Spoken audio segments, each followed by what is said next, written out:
近期乌克兰东部顿巴斯地区战事激烈，乌克兰方面多次发出呼吁，要求美国提供远程火箭炮系统，以对抗俄军远程武器攻势。但面对俄罗斯方面多次警告不要越红线，美方变得犹豫不决。在乌总统泽连斯基近期接连表态，火箭炮系统不会用来攻击俄罗斯本土后，拜登政府周二终于宣布将向乌克兰提供少量高科技中程火箭系统。拜登在当晚发文证实，此举能使乌克兰方面更精确地打击战场上的关键目标。白宫周二向媒体透露，美国将向乌克兰提供包括中程火箭弹发射系统在内的价值7亿美元的新一轮安全援助。白宫一名官员当天在为媒体举行的电话吹风会上表示，美国新一轮对乌克兰安全援助包括少量中程火箭弹发射系统、直升机、标枪反坦克导弹和战术装甲车等。白宫官员说，美国此次援助的高机动性多管火箭弹系统可以发射射程约70公里的中程火箭弹和射程约300公里的远程火箭弹，但美国只向乌克兰提供中程火箭弹，目的是使乌军能够更精准地打击本国战场上的俄罗斯军事目标。乌克兰已向美方保证不会使用这种火箭弹系统打击俄境内目标。这是自去年8月以来，美国第11次向乌克兰提供安全援助，也是美国首次动用国会近日批准的约400亿美元的援乌资金。美国总统拜登在《纽约时报》发表署名文章称，美国将在制裁俄罗斯方面与盟友和伙伴继续合作，并继续向乌克兰提供武器，以便乌克兰在谈判桌上拥有最大筹码。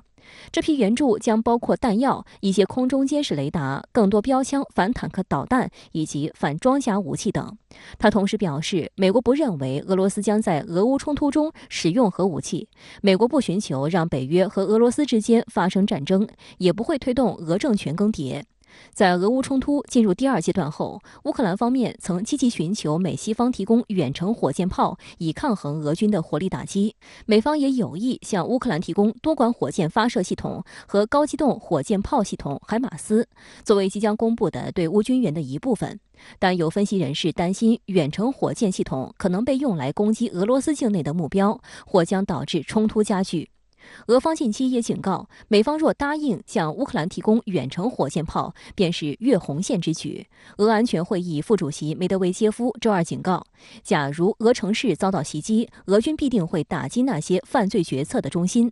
俄罗斯总统新闻秘书佩斯科夫周三进一步回应表示，美国此举是在故意火上浇油，并称不相信基辅不会向俄罗斯本土发射这些火箭弹。乌克兰近期则接连表态称，火箭炮系统不会用来攻击俄罗斯本土。乌总统办公室顾问阿利斯托维奇周一表示，如果美国拒绝供应远程火箭炮系统，乌克兰将难以取胜。这些武器对乌克兰的命运及其独立至关重要，否则乌克兰至少会失去赫尔松、卢甘斯克、顿涅茨克和扎波罗热的部分地区。同时，阿列斯托维奇也强调，乌方理解西方国家的担忧，承诺乌克兰获得这些武器只会用于捍卫领土，而非攻击俄罗斯境内。乌克兰总统泽连斯基周二在接受美媒采访时表示，乌克兰武装力量并不计划利用美国提供的多管火箭炮系统攻击俄罗斯本土，同时乌方不会在领土问题上有所让步，但可以就与其相关的问题与俄方展开谈判。美国开始给乌克兰提供这些火箭炮等等的重型武器的话呢，还是会有助于那么乌克兰来跟俄方来作战。那么有可能那么如果在美方的这个武器大规模到位之后呢，俄军的这个推进速度会比此前一段时间会慢一些。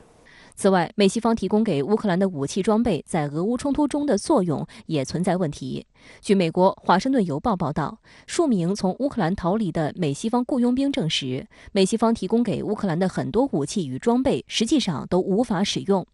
一名美国雇佣兵称，他在乌克兰获得的一些美国标枪反坦克导弹发射装置中没有电池，导弹完全无法发射。同时，在实战中发现有的标枪导弹瞄准器还存在质量问题。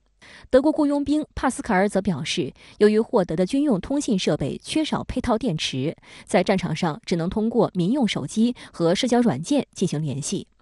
自俄乌冲突爆发之后，乌克兰经济遭受重创。乌克兰最近3个月从西方获得了价值超过70亿美元的财政援助。自2月底以来，西方国家已向乌克兰提供了价值120亿美元的援助，包含西方国家对基辅提供的财政援助和军事援助。而此前，乌克兰总理什梅加尔宣称，国家每个月的预算赤字约为50亿美元。上个月，泽连斯基在世界银行和国际货币基金组织发表讲话时称，在俄乌冲突期间，乌克兰已经遭受了超过5000亿美元的损失，需要每月70亿美元的资金支持重建工作及弥补经济损失。乌克兰政府称，在俄乌冲突期间，国内生产总值已经下降30%至50%。去年乌克兰的国内生产总值估计约为1650亿美元。美国对乌克兰的援助呢，可以说是在各个领域都有，主要的还是在军事领域。那么军事领域呢，主要是给美国的自己的一些公司来提供这个订单，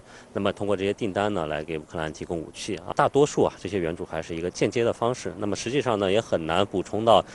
就是乌克兰的自己的这个财政当中去。那么实际上也很难对乌克兰的这经济形势也好，它国家的这个政府的财政形势也好，有一个实质性的直接的帮助。美国的先进武器，特别是高精度多功能火箭炮，能够扭转这个乌克兰的战局吗？不一定。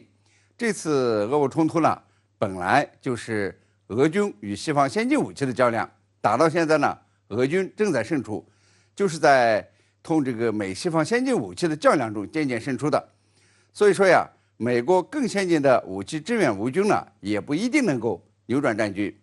美国之所以呢要给乌克兰各种比较先进的武器，也是把战场呢当成军火出售的展示场，为美国军火商做广告。欧洲国家呢普遍增加了军费，那么美国呢已经看到这个大市场了，那么很可能的情况就是这个美国这个先进武器展示一把威力以后，就会把重点放在军火销售谈判，而不是支援乌军。这个我估计要是美西方的高精度武器呢到达战场，会对俄军带来麻烦的，但是呢扭转战局也许比较难。